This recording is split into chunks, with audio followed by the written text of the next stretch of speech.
l'exécutif, le législatif, la constitutionnalité. Selon l'article 68 de la Constitution, lorsque le président de la République commet, durant son mandat, des actes rattachables à l'exercice de ses fonctions qui ne constituent pas une haute trahison mais qui sont constitutifs d'une infraction. A. Il est responsable devant la Haute Cour de justice. B. Il bénéficie d'une immunité. C. Il est responsable devant la Cour de justice de la République. D. Il est responsable devant les juridictions ordinaires.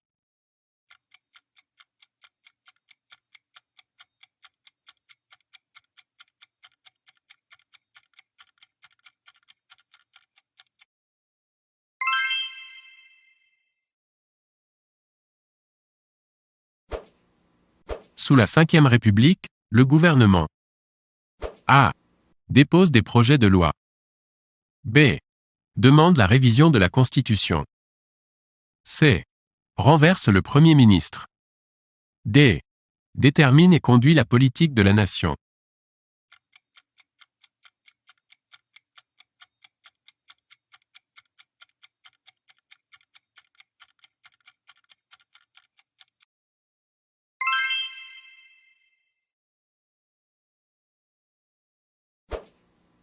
Le président américain A.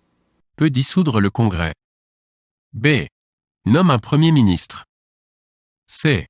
Dispose d'un droit de veto. D. À l'initiative des lois.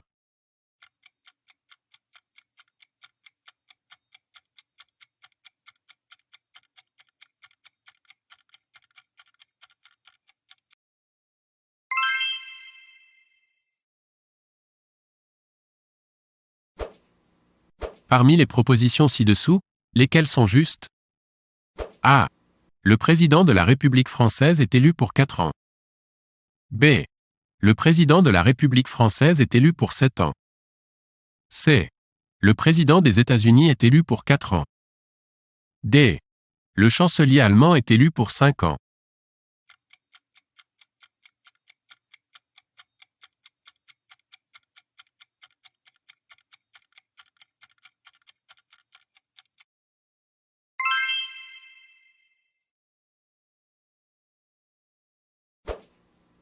Quelle est la nature juridique des ordonnances non ratifiées de l'article 38 de la Constitution? A. Ce sont des actes administratifs, même une fois dépassé le délai de ratification. B. Ce sont des actes législatifs, une fois dépassé le délai de ratification. C. Ce sont des actes législatifs. D. Ce sont des actes du Premier ministre.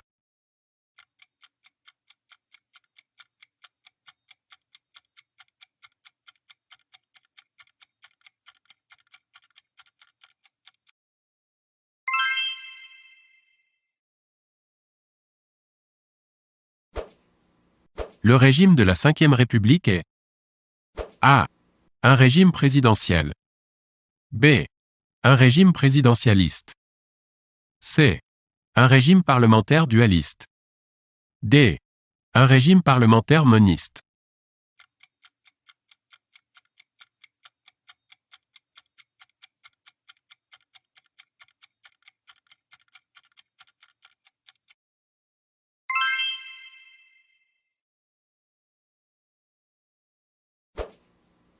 La procédure de l'article 49A3.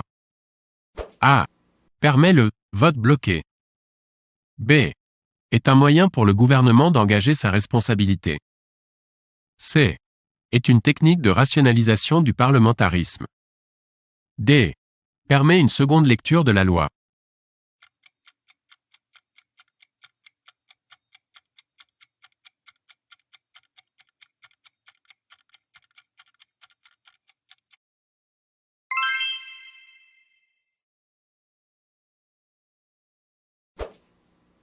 Sous la Ve République, les projets de loi du gouvernement sont examinés par priorité par rapport aux propositions de loi du Parlement. A. Vrai. B. Faux.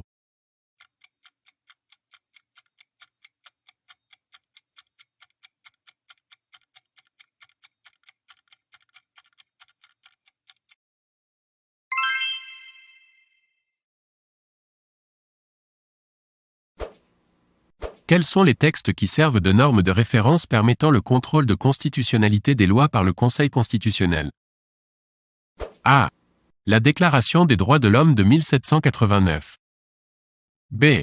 La Déclaration universelle des droits de l'homme de 1948. C. Le traité sur l'Union européenne. D. Le préambule de la Constitution de 1946.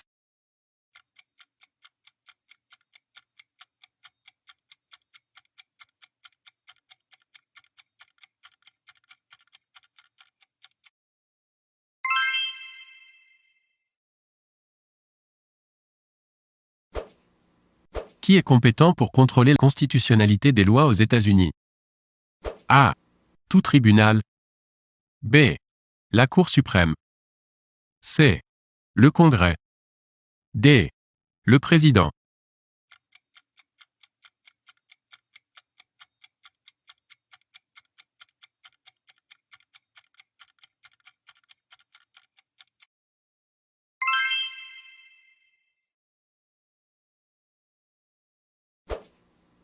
Le Conseil constitutionnel peut être saisi.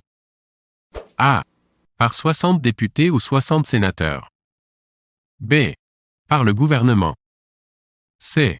Par le président du Sénat. D. Par tout particulier au droit duquel une loi a porté atteinte.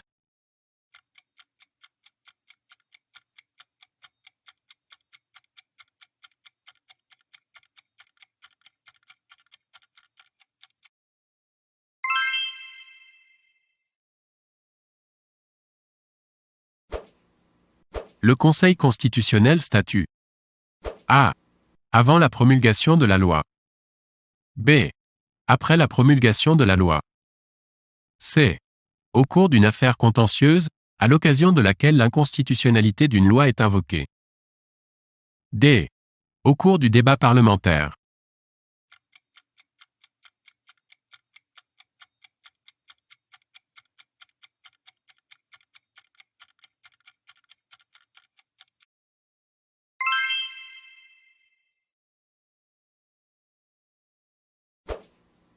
Quels sont les droits reconnus par la Constitution? A. La liberté d'aller et de venir. B. Le droit de propriété. C. Le droit à un environnement sain. D. Le droit à la réussite sociale.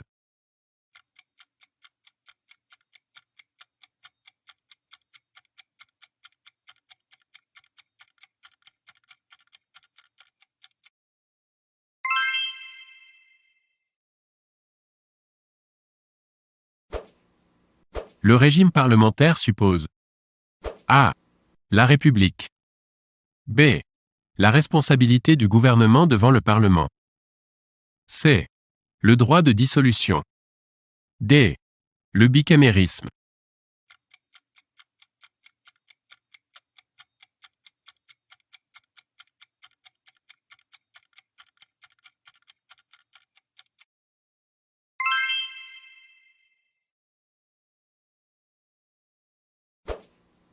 Quels sont les États fédéraux?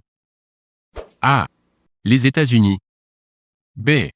L'Allemagne. C. L'Italie. D.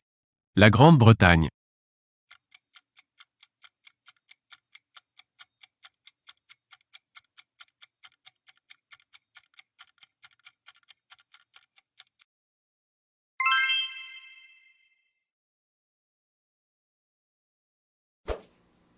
La Constitution de la Ve République peut être révisée.